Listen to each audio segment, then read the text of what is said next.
Well, hello there. I'm Pete LaFrance, the old Growler. Welcome to Meeting Expectations. What we do here is we take a look at a can or a bottle of beer, or sometimes a spirit will drop by. We read the label, all the information that's on the label. We take a look at the artwork, see what they're trying to sell us, crack it open, and see if it meets expectations. All right, what do we have here today? From Lawson's Finest Liquids up in, I think it's Warren, Vermont. We'll check on that. Their Big Hoppy Black IPA. Big Hoppy Black IPA. Straight from the Green Mountain to your head. Okay. 1 pint ale for 73 milliliters. 7.5% alcohol by volume, $6.99 from the local beer barrel. It says this dark and devious brew reflects a resinous and sticky fusion of the intense bitterness, big roasted barley flavors, and powerful dark aromas, made with huge additions of the hop varieties and 5 hop varieties and 7 malts to create a bold flavor profile. Lawson's Finest Liquids is a family-owned, award-winning brewery located in the picturesque Mad River Valley. Visit our brewery, retail store, and hand-hewn timber frame tap room in Waitsfield, Vermont. Learn more at lawsonsfinest.com. Okay, 7.5% alcohol by volume, and boy, have they got a description for us here. A sticky, reflects a resinous and sticky fusion of intense bitterness, big roasted barley flavors, and powerful dank aromas.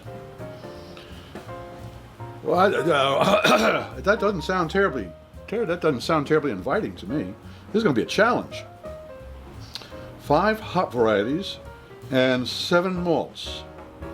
All right, well, it's an evil-looking can when you take a look at it.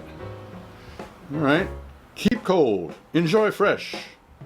Okay, well, I'm expecting a very heavily hopped, almost porter-colored type of fermented malt beverage.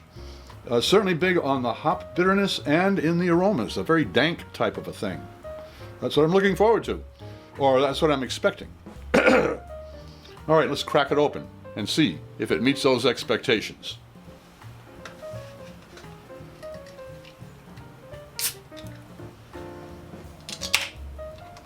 There we go. You'll notice for all the tastings we do here, we always have the same style of glassware. That way nobody has a leg up when it comes to clarity or aromatics.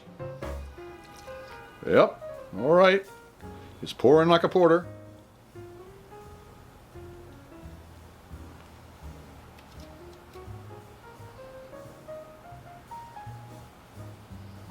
Boy, that's close. Ah, looks like it's coming down the front. All right.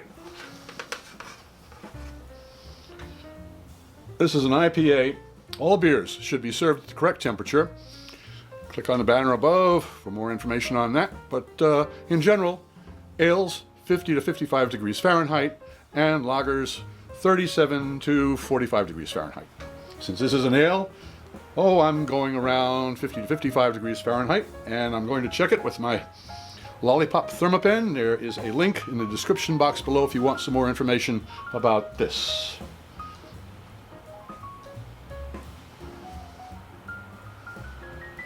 It comes in at 45.9 degrees Fahrenheit, which is right at the edge of 50, which is right on for an ale. So the temperature's correct. Here we go. Now, most folks, when they do tastings, they take a look at it, they sniff, they sip, and then they let you know what they think. Well, I do things a little bit differently. I take a look, I sip first, and then sniff. Why? Because sometimes the nose can deceive the taste buds, and something could be there that maybe isn't, something that might not be there, it really is. I'll let Master Sommelier Fred Dex explain it all to you right up there. He does a much better job than I do. All right, it looks like it. Let's see if it tastes like a dark IPA. Cheers.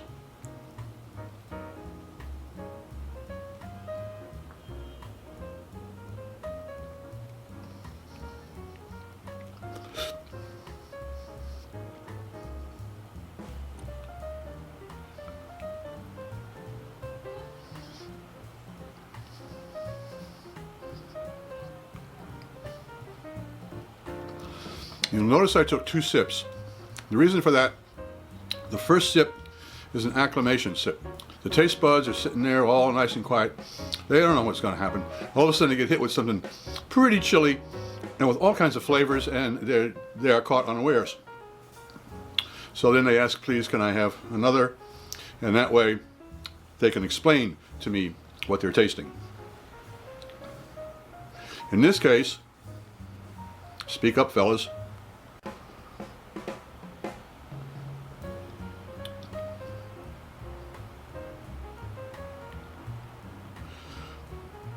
There is a sharpness, not so much bitter, but a sharp, almost citric grapefruit tang that is sitting on top of essentially a porter. Let's go in for a nosedive.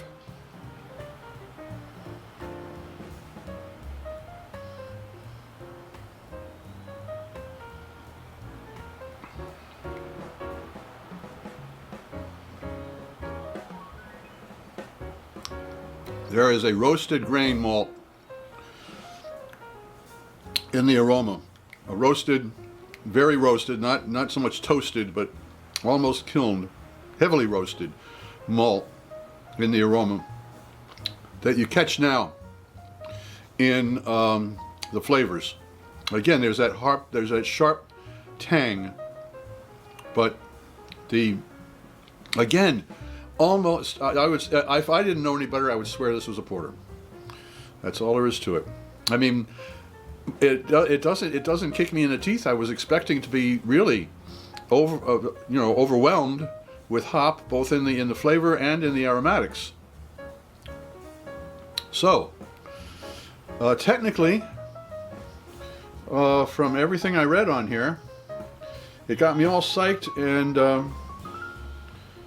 what it actually delivered, though, was a very pleasant beer. I mean, there's absolutely, as I say, if you handed me this and called it a porter, I would be praising it upside down and backwards. The perfect aroma, the perfect flavors for it, but it isn't what I expected, so it doesn't meet expectations, but it's a very pleasant beer, and I'm going to probably buy another can of this in the near future. If you enjoyed this presentation, please click on the subscribe button and also the bell. That way you won't miss any of our presentations. A thumbs up would be great. A comment would be even better. I'm Pete LaFrance, the Old Growler, hoping all of your beers meet expectations.